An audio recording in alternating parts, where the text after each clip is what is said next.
But it's often, there's an increasing tendency now to give people Prozac and whatever, and that closes down your consciousness instead of really opening it up. What I was trying to get to is that there are ways of resolving depression psychologically, but you have to have this larger model. You have to go deeper than into postnatal experiences from infancy, from childhood, and so on. And of course, people are getting increasingly depressed because the situation in the world is not exactly uplifting, and psychiatry increasingly, there was psychoanalysis where there was an effort to get to the core of the problems, but now the prevailing tendency is really suppressing symptoms and confusing it for healing.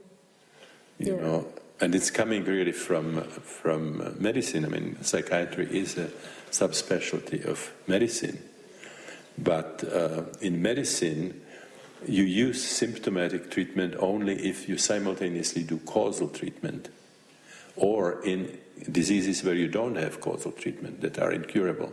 You can't do anything else but help patients with the symptoms. It would be very bad medicine to just be satisfied with removing symptoms. Like somebody, comes with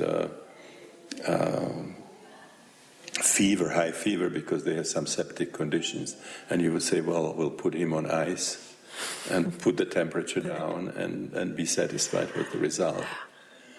So what you can do with this kind of experiential work is really to get to the core, rather than just mitigating symptoms. Yeah, and the core is what happens when you move into non-ordinary states of consciousness. You have to really, you can't do it in talking therapy, you just cannot reach that level. What about post-traumatic stress disorder? You have something to say about that? Yes, we have worked with people who had some, extreme forms, who came to our workshops, and they had, for example, the experience in Vietnam, which is a major problem. That's a number of years ago. The number of people who suicided as a result of post-traumatic syndrome after being in Vietnam surpassed the number of people who were actually killed. And now in Iraq the situation is worse than it was in Vietnam, because there you had at least a sense, this is our side and this is the enemy.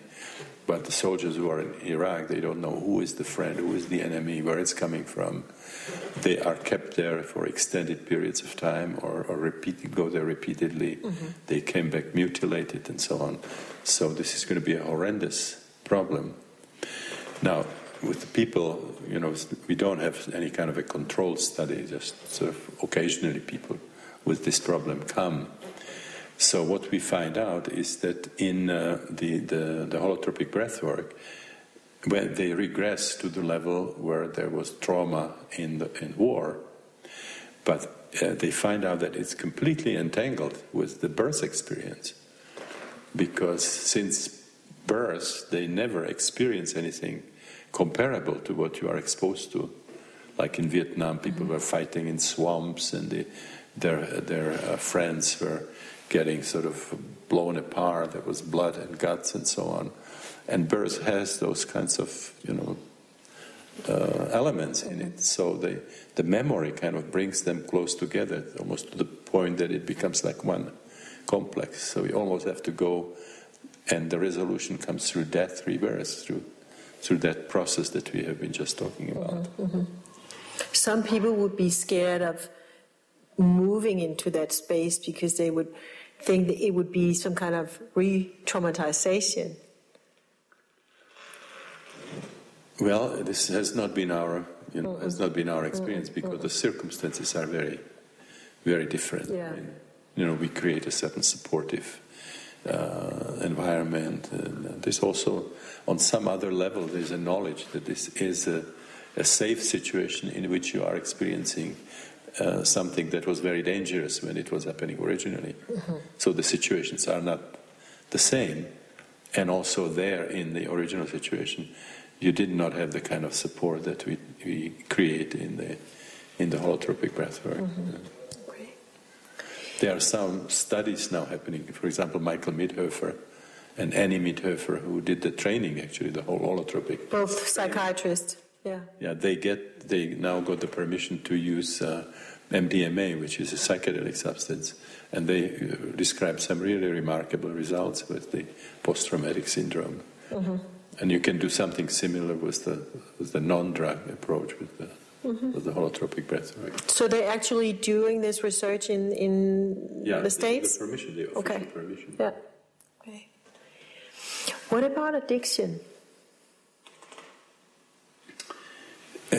Addiction seems to have sort of two components. One is some kind of a chemical situation, because there are people who can drink a lot and they don't become alcoholics, and then other people get hooked and they go through the typical sort of alcoholic process where you become less responsive, you have to increase the dosages, and then towards the end even the big dosages don't help, and then there is hitting bottom, and that's usually the turning point for many drug addicts and alcoholics. It's the hitting bottom against death rebirth type of experience. But there are also the psychological factors, Again, there are connections, among others, on the level of birth, that people who are in that inhibited type of depression, they tend to use sleeping pills. They tend to use some kind of what we call downers, something that's going to have sedative effects, and it creates a kind of a caricature of the prenatal situation. We have done actually large studies, controlled studies with psychedelics. We haven't done controlled studies with the breathwork, although we have many people in the workshops and also in our training who are recovering and who find the breathwork very useful. If you know the 12-step program, so they find it something that meets the criteria for the 11th step, where you sort of promote through meditation, through prayer, the connection with the higher power, with God, whatever that word means for you. So people who now had these experiences of going into the prenatal state and the mystical experience, they would tell you, this is what I wanted. I didn't want alcohol. So it's a kind of a misguided search for transcendence. The longing towards oneness or wholeness. Alcoholism is like a mild form of suicide, but it's the same kind of psychological mechanism. But you can also see drug addiction in people for whose psychology,